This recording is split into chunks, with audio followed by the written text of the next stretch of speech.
And this is a quote, a lot of people had access to that Tesla. That's from somebody connected to all of this, and maybe they did, maybe they didn't. But if they did, well, that would definitely complicate it. From the very start, people online had their eyes on David's manager, Josh Marshall, and they weren't buying his innocent act for a second. They claimed Josh knew Celeste was underage, yet still pushed her to run away from home and live with him and David like it was nothing. Now the truth has finally caught up with him. Federal agents have arrested Josh after leaked footage appeared to show him physically abducting 14-year-old Celeste Riva Hernandez and dragging her into that infamous Tesla. Prosecutors say he could be facing life in prison. But to really understand how this twisted story spiraled this far, you gotta rewind to where the red flag started waving in everyone's face. Josh wasn't just David's manager. He was supposed to be keeping the man's career clean, not getting tangled up in something this dark. But here's the craziest part. Josh didn't just know about Celeste. Him, and that they included the missing persons flyer. She's a missing person. She's 12 or 13 at that time. And the next, I think it was the next day or the day after, she showed up.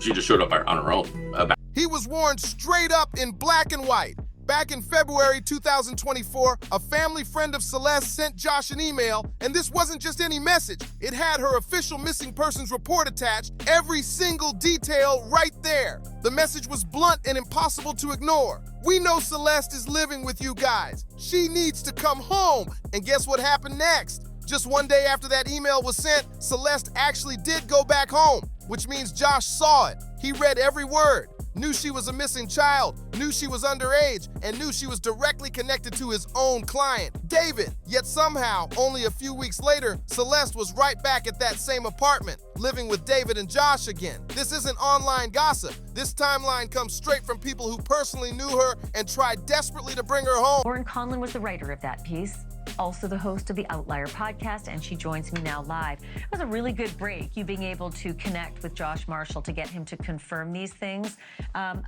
Did he say anything else? Did he mention anything about where his client David is right now? No, Ashley, and truthfully, I saw these comments on TikTok on this random video. I could not believe it, and I'm thinking to myself, it's been weeks. There have been so many allegations.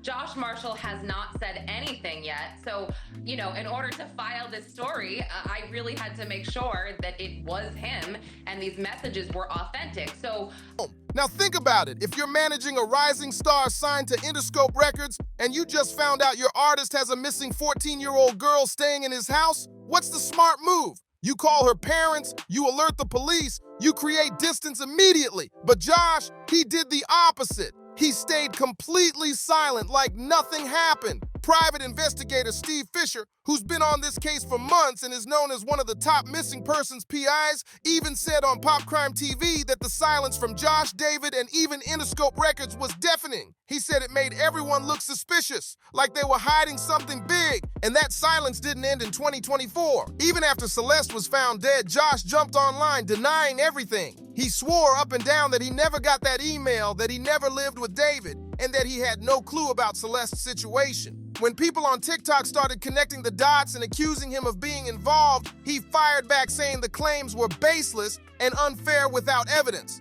But here's the twist that's making everyone side-eye him. I messaged him, not really expecting to get a response. I did some diligence, so I was about 98% sure it was him.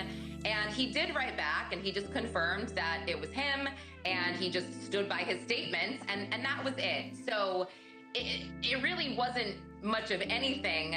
However, I still am kind of in shock, because the first time you speak out, why would you clap back, in the comment section of a random TikTok video? I do feel like he possibly has consulted with a lawyer, which is maybe why he didn't bring Celeste's name up at all, and he didn't really say anything else besides the denial of knowing anything.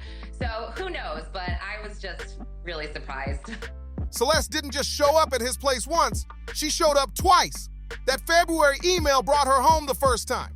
But when she ran away again, her friends didn't waste time calling randoms. They went straight to Josh. That detail alone made people believe Josh was directly involved in Celeste's situation, and that's when this whole thing stopped feeling like some messy PR nightmare and started feeling like something way darker. When Josh finally decided to speak out, his statement didn't calm anyone down. It actually made things worse. His words came off defensive, vague, and honestly just raised more questions than answers. Josh swore up and down that he never got any emails about Celeste, denied ever living with David, and claimed that people online were spinning false narratives and stories. He tried to paint himself as a hard-working family man, emphasizing that he's got 3 kids and had no idea what really happened to Celeste. But the more he talked, the more people felt like he was dodging the truth.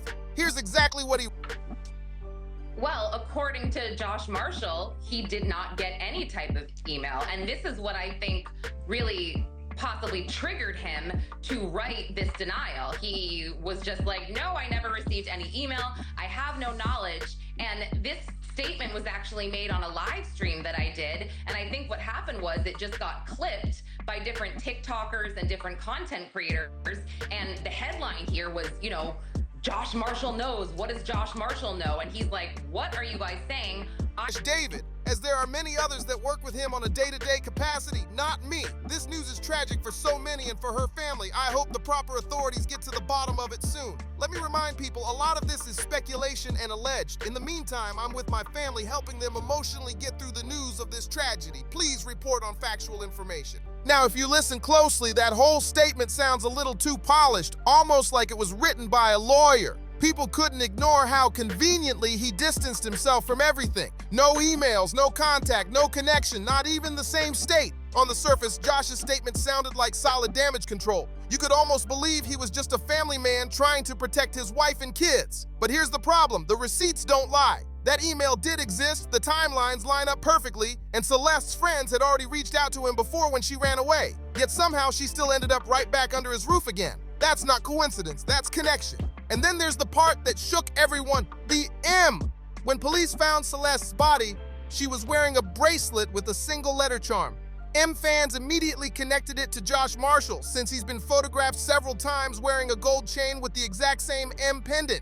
Maybe it's just a coincidence. But in a case where everything feels tied together, people weren't buying that for a second. According to the LAPD, when they discovered her body, it looked like Celeste had been sitting in that Tesla for weeks. Neighbors even reported that the car had been parked in the same spot for ages. Sometimes it moved a little, but it always came back to that same street, Bluebird Avenue. And get this, the Tesla wasn't even hidden. It was just out there, parked like nothing was wrong. When 2 yard workers finally complained about a terrible smell coming from the car, police opened the trunk and what they found was horrifying. Celeste was wrapped inside a plastic bag and her body had been dismembered. That's not an accident. That's not something you can brush off with a "I didn't know." That's a cover-up. Not long after, a neighbor dropped a bombshell. They came forward saying they found a Tesla key card near David's Hollywood Hills property, just lying there in the gutter like trash. The neighbor even admitted they picked it up with their bare hands before realizing how serious it might be. Once it clicked that the key could be connected to Celeste's case, they turned it over to the LAPD immediately. That little piece of plastic might be one of the biggest clues in the entire investigation. So now, with all this evidence piling up, Josh's online denials are starting to sound real shaky. At best, he looks suspicious, and at worst, straight up incriminated. Still, Josh didn't back down. He doubled down online, writing in one comment, "Stop creating false narratives and assumptions. I have no cars in California. I don't live with David. I had zero knowledge of anything. But let's be real, the internet wasn't buying it for a second." Social media users kept connecting the dots, and every single one seemed to lead right back to him. While Josh was busy denying everything, fans were investigating on their own. Over on David's official subreddit, which had more than 200,000 members, people began piecing things together, digging into Celeste's death and trying to map out her connection to both David and Josh. They posted screenshots, dug through old interviews, and even pointed out lyrics in David's songs that suddenly hit way darker after what happened. Some users even linked scenes from his music videos that seemed to foreshadow the whole thing, but then... anything. So it felt like it was important to him to clarify this. However, when I saw this, I did go back to my source, the private investigator that we both know, and he's like, nope. I stand by this. I see it right here. I'm looking at it. And not only that, Ashley, he said that his source behind this email sent it to law enforcement, and now it's in law enforcement's hands. So, I mean, it's definitely... Wow. Yeah, I mean, it's definitely a he said, she said here, but I'm trying to report both sides. I'm trying to be fair. I'm trying to be unbiased and open-minded, because when it comes to this case, Ashley, I am baffled. My mind is racing every day, and the police owe us nothing. Something weird happened. Posts began disappearing, entire threads were getting deleted overnight, and users noticed the only listed moderator of that subreddit was David himself. The backlash was instant. As soon as fans noticed the deleted threads, they went off, accusing David of trying to cover his tracks. The entire subreddit eventually got locked down, silencing thousands of people who were demanding answers.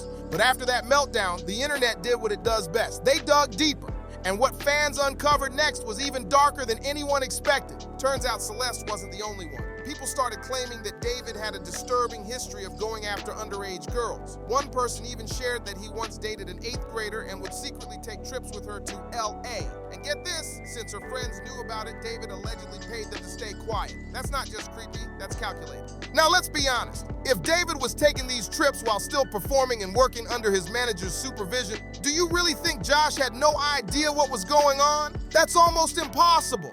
You can't be that close to someone's career and not notice something so shady.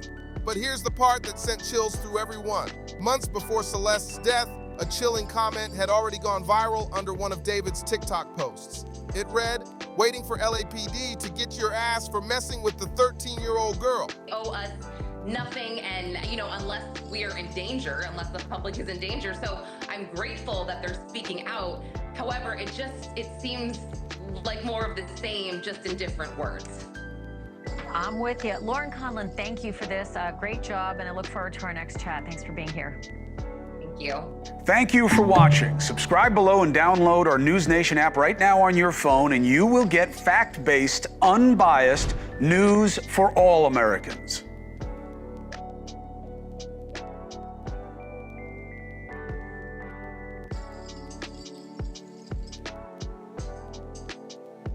That was back in February 2024, long before Celeste's body was discovered in the trunk of his Tesla.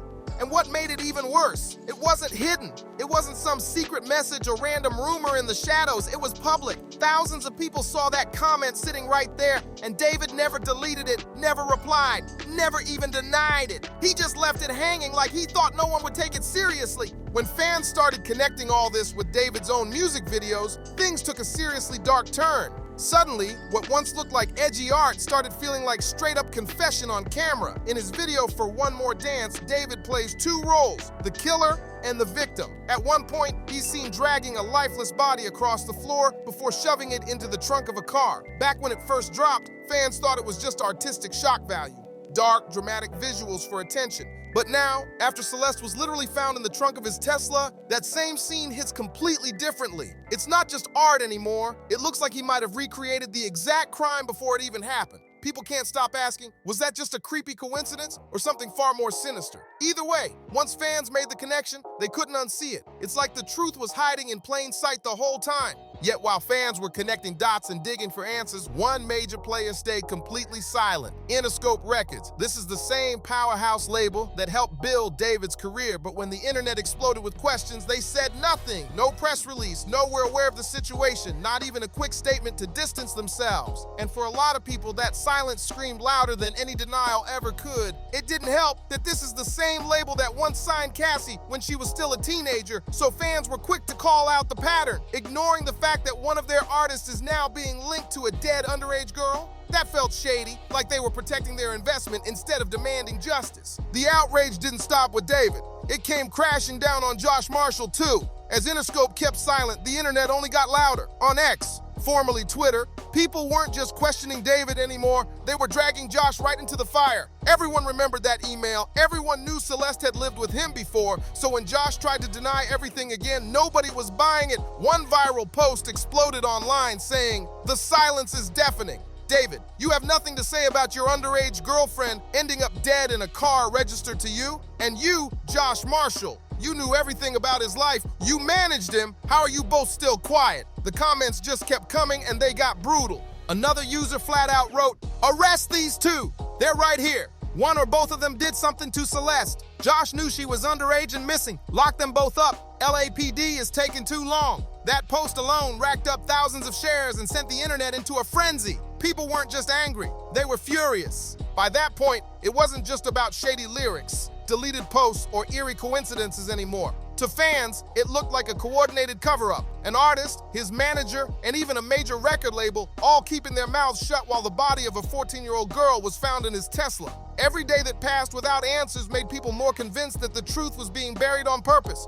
And soon, it wasn't just strangers on Reddit or TikTok feeding the fire. People who actually knew Celeste personally started speaking out, breaking their silence to share what they saw behind the scenes. One of those voices came from her ex-boyfriend, Damien, who revealed heartbreaking details about her life. Celeste had talked about running away more than once. Sometimes it sounded like a joke, something dramatic teens say in passing, but other times it felt real, like she truly meant it. Her ex-boyfriend Damien remembered one night clearly. Celeste laughed about leaving her Lake Elsinore home behind and starting fresh somewhere else. But then, one day, she actually did.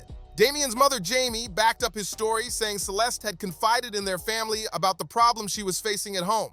To them, it wasn't shocking that she wanted to get away. It was heartbreaking, but they understood her pain. What was shocking was how fast she ended up in a situation that would lead to such a tragic ending. And the records confirm it. The Riverside County Sheriff's Office verified that Celeste had been reported missing at least 3 separate times in 2024 alone. 3 times before she vanished for good that April. That's not just a runaway streak. That's a cry for help that kept being ignored. But here's where the story takes a darker twist. According to people close to the case, Josh allegedly knew about Celeste's unstable home life. He knew she was a runaway, knew she didn't have a safe space to go back to, and instead of helping her get back on track, he might have used that vulnerability to his advantage. Insiders claim Josh became the one who convinced her to leave home for good and stay with him and David, making himself look like a savior, when really, he might have been pulling her deeper into danger. That move would later spark major questions about whether Josh's role was just managerial or manipulative. It's not just Josh's connection to David that's got people talking, it's his whole track record. This man's name keeps popping up around scandals. He was also managing Lil Mosey back when Mosey was accused of serious crimes, and guess what? Mosey ended up walking free. After Interscope's lawyers, the same legal team tied to Josh, helped him beat the case. So now people are starting to wonder, how deep does Josh's influence really go? Meanwhile, not everyone is pointing fingers at David. Some folks actually believe he might be innocent. Even controversial commentator Charleston White went public saying he didn't do it. And honestly, his reasoning caught people's attention. He said there's no solid proof linking David to the actual killing, and he even questioned the logic, asking, when do they ever let a man walk free if they've got even a shred of evidence? They've locked people up with way less than what's here. That's when the whole conversation shifted. If what Charleston said is true, and the LAPD doesn't have enough evidence to charge David, then maybe, just maybe, that's why the feds have turned their attention somewhere else. And now it's looking like that somewhere else is Josh Marshall. According to multiple reports, federal investigators might finally have enough to make their move. Sources claim they've obtained serious evidence, possibly including video and photo footage taken from inside that Tesla. This goes way beyond internet theories or fan drama. This is real life. A 14-year-old girl is gone, and the people who are supposed to be the adults in the room, the manager, the artist, even the label, chose silence until the law had no choice but to step in. Whether Josh was the one who physically carried that body, or whether he just knew too much and stayed quiet, the outcome doesn't change. It's devastating. What was once a promising career, a manager meant to guide and protect his artist, has now flipped into a national headline about arrest and betrayal. And if the reports are true, if the feds really do have that kind of hard evidence, then Josh Marshall might end up spending the rest of his life answering for every decision that brought him here. Don't forget to like, subscribe, and share, and I'll see you on the next one.